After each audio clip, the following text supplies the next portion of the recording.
Muito bem-vindos à aula zero de anestesia intravenosa total e ventilação mecânica.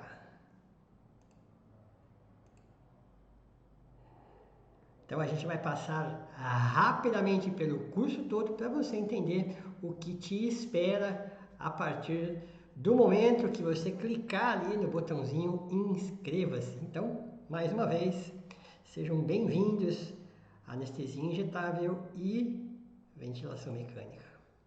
O curso todo, ele compreende então, mão errada. Ele compreende então 26 módulos, né? Então são 26 partes pequenininhas, numa sequência lógica, como se fosse uma anestesia real, do começo ao fim dela, subdivididos então nesses 26 módulos. Ao todo, serão 257 slides e 17 minutos de vídeos. Os vídeos são curtos, tem muitos vídeos com 30 segundos, com no máximo um minuto e pouquinho, que é para a gente conseguir passar aquelas informações que a gente quer mostrar. Quando você faz uma injeção de acepromazina e metadona, como é que fica o cachorro depois? Fica assim. Quando você faz uma aplicação de dexmedetomidina e não sei o que num gato, como é que ele fica? A gente tem os vídeos todos para mostrar, substituindo assim de uma forma bem legal uma aula prática. Então, tudo começa com a nossa saúde ocupacional. A gente vai falar bastante sobre o que a anestesia inalatória que a gente faz nos nossos pacientes, o que ela pode causar de mal na gente. Então a gente está baseado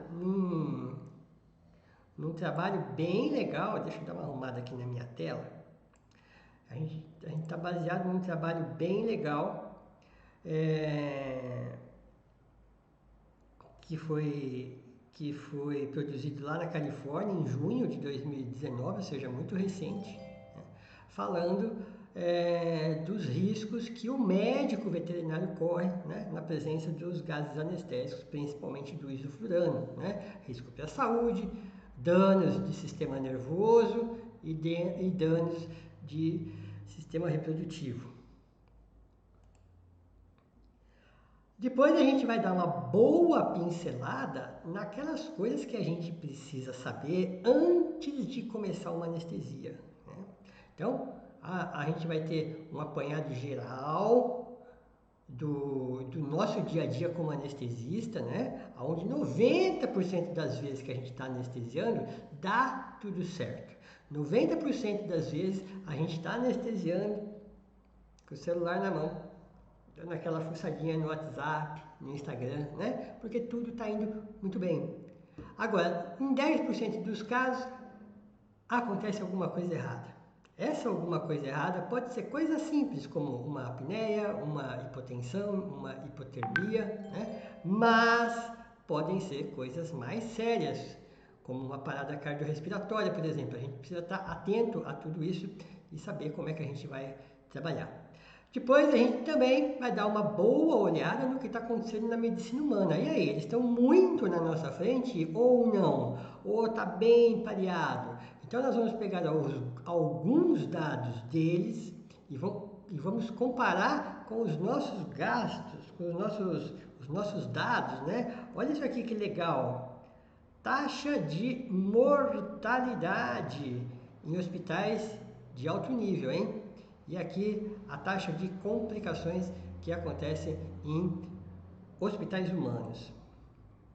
Bom, depois disso a gente vai falar, vou até me ajeitar aqui, porque uma coisa que eu tenho uma certa urticária são conceitos, mas eu vou passar para vocês de uma forma bem legal e tranquila, porque muitos desses termos vai sair automaticamente da minha boca, né? E a gente vai falar no curso todo. Então eu preciso que você saiba, por exemplo, né, a diferença clássica entre tranquilização e sedação. Veja bem, quando você está tranquilizando um paciente, você está usando, por exemplo, Que fármaco na sua clínica? A cipromazina. A cipromazina é um tranquilizante. Ela deixa o seu paciente dessa forma aqui, né? Olha lá, peraí, cadê meu mouse? Aqui, relaxado, porém consciente do entorno. Se você chamar o cachorro que tomou a cipromazina, ele responde, né? Por quê? Porque ele está consciente do entorno. Agora, quando você faz uma sedação, por exemplo, né? Aí você já tem um paciente sonolento e desconectado do entorno. Por exemplo, quando você faz uma aplicação de xilazina, você chama o seu paciente e ele nem está aí, né? Ele está dormindo. Você tem que dar aquela acordada nele para ele realmente entender o que está acontecendo. Então, essa é a diferença de tranquilização e sedação, assim, muito resumidamente, a gente vai falar disso e de muito mais. Depois a gente vai começar a montar os protocolos, mas a gente ainda não está falando de fármacos, nós estamos falando de situações, porque o protocolo é individualizado com o seu paciente, com o quadro clínico e com a situação que você vai fazer, né? Então, uma coisa que a gente tem que pensar muito é em espécie e em idade. E aí a gente vai diferenciar bastante para vocês isso aqui, que vocês já conhecem, que se chama cachorro, e isso aqui, que vocês não fazem ideia do que é. Por incrível que pareça, né? Eu e vocês, nós somos formados médicos veterinários, sabendo, né, que isso aqui é um cachorro e isso aqui é um cachorrinho. A gente não aprende a tratar gato como gato e cachorro como cachorro. A gente trata tudo igual, só pensa que um é grande e um é pequeno. A gente recebe eles da mesma forma na clínica, a gente atende eles da mesma forma, aplica da mesma forma e aplica os mesmos fármacos. E não tem nada a ver cachorro e gato. A gente vai dar uma aula bem legal diferenciando cão e gato, como é que a gente vai trabalhar com anestesia. Depois a gente vai andar em algumas raças para a gente falar das suas particularidades, que a gente vai começar, claro, falando dos temíveis braquicefálicos, né? Principalmente esse aqui, né? Que tem uma dificuldade respiratória gigantesca, primeiro pelo diâmetro da própria língua, né? É uma língua alta e língua, não se esqueçam que é músculo, e quando a gente anestesia, a gente faz relaxamento muscular, então a língua ela é perigosa, né? Na mesma raça que você tem estenose nasal, que você tem eversão de laringe, que você tem prolongamento de palato, enfim, você tem N fatores que vão prejudicar a respiração, além, é claro, do fator de você estar anestesiando e isto por si só já está fazendo uma depressão respiratória. Bom, depois a gente vai falar um pouquinho também sobre finalidades, né? Por quê? Você vai anestesiar para quê? Só para cirurgia? Não, tem um monte de coisa que a gente pode fazer e uma delas é contenção química. Isso é comum em cães agressivos e na clínica de gatos.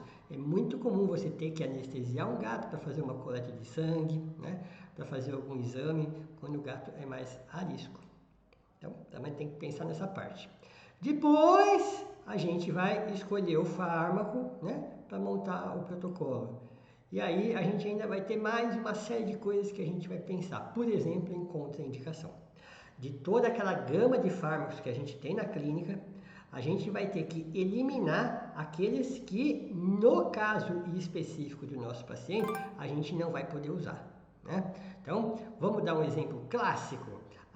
Os fenotiazínicos causam depressão respiratória. Então, se você estiver anestesiando um braquicefálico, que a gente acabou de comentar, então a gente elimina os fenotiazínicos, né?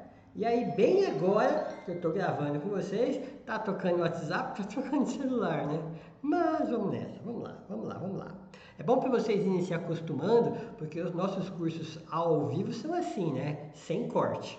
E depois, quando eles viram cursos gravados, eles vão da mesma forma. A gente deixa do mesmo jeito, com o mesmo bate-papo, com as mesmas perguntas que o pessoal faz, as interrupções. A gente vai tocando assim, porque assim fica melhor e a gente tem um aproveitamento melhor. Bom, depois, finalmente, a gente vai escolher então tranquilizantes, sedativos e relaxantes musculares. Por exemplo, vamos falar de tranquilizante? A gente tem os fenotiazínicos e nos fenotiazínicos a gente tem três potências distintas. A gente tem a cepromazina, que é a mais potente delas, depois a gente tem a clor e lá embaixo a gente tem a levo, que é a mais fraquinha de todas. Na clínica veterinária a gente costuma usar a cepromazina, mas olha só, se você tiver a clorpromazina, que é de linha humana, então você compra com o seu fornecedor de fármacos humanos, você vai ter uma cepromazina mais fraca, que dá para usar em braquicefálicos, por exemplo. Depois a gente vai aprender a escolher, eu sempre quero apontar com a mão errada, né? Analgésicos, anti-inflamatórios e vasopressores. Vamos dar um exemplo de analgésicos? Então, vamos lá. Tudo começa com a morfina. Da morfina se originam os outros. A morfina, então, é um opiáceo, dos quais são originados opioides. Então, a potência analgésica, a gente sempre está baseado na morfina. Então, esse slide aqui, agora eu acertei, né? Esse slide aqui, eles estão mostrando analgésicos 10 vezes menos potentes que a morfina. Então, você tem a petidina e você tem o tramadol. Precisa de uma analgesia fraca? Depende da sua anestesia, depende da sua cirurgia, depende do seu procedimento. Mas se você precisar de uma analgesia fraca, você vai ter como opção petidina e tramadol. E aí você vai ter que escolher entre um e outro também, né? E as suas particularidades. Por exemplo, a petidina só tem 2 horas de ação. O tramadol tem 6 a 8 horas de ação. A petidina sozinha, ela pode ser histamínica, né? Causar reações alérgicas. Então, o uso da petidina isolada não é indicado, mas você pode usar com um antihistamínico associado. Por exemplo, o próprio fenotiazínico, a cepromazina, que é antihistamínica. Daí, por outro lado, você tem a questão do tramadol em gatos e o tramadol em cães, fazendo efeitos diferentes, que eu vou gastar um bom tempo com vocês para explicar por que a gente usa tramadol só em gatos. A partir daí, a gente vai montar os nossos protocolos de medicação pré-anestésica e eu vou passar para vocês vários exemplos de protocolos, sempre com videozinhos. Olha, aqui tem um vídeo de 1 minuto, quando a gente associou a metadona à acepromazina. Então a gente tem, nesse caso, uma neuroleptoanalgesia, ou seja, os efeitos da acepromazina são potencializados e da metadona também. Doses mínimas de ambos os fármacos e a gente consegue um efeito muito superior do que se a gente tivesse usado dose máxima de cada um deles, porém usado individualmente. Então você vê que este paciente ele está sonolento e desconectando do ambiente, mesmo com o tranquilizante, ou seja, o tranquilizante associado fazendo às vezes de um potente sedativo. Depois a gente vai falar de uma outra coisa legal, que é o acesso venoso e volume de fluidos.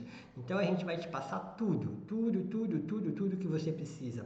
Tricotomia, garrote, acesso, antisepsia, a técnica certa de você colocar o catéter para ele ficar lá dentro, imobilizar, enfim.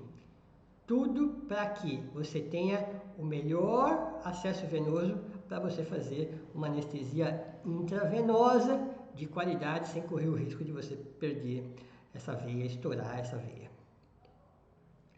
Bom, e tudo vai depender de fluxo e a gente vai ter que entender também um pouquinho de velocidade de infusão. A gente vai falar um pouquinho das bombas e dos equipamentos que podem contar a gota e calcular o fluxo para a gente. Então a gente vai dar uma passada geral em bombas de infusão e também em contador de gotas. Depois a gente vai entrar em anestesia dissociativa e, claro, a anestesia dissociativa pode ser usada desde que você use nestas condições aqui. Agora eu acertei, né? Então você só pode usar anestesia dissociativa quando o procedimento for curto, pouco cruento, com sedação profunda e certeza de analgesia. Normalmente isso a gente consegue com o uso de anestesia locorregional.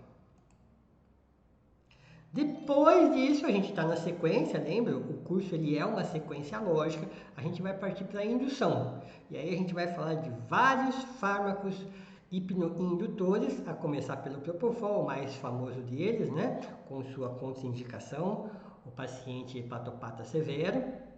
Vamos falar um pouquinho de marcas também.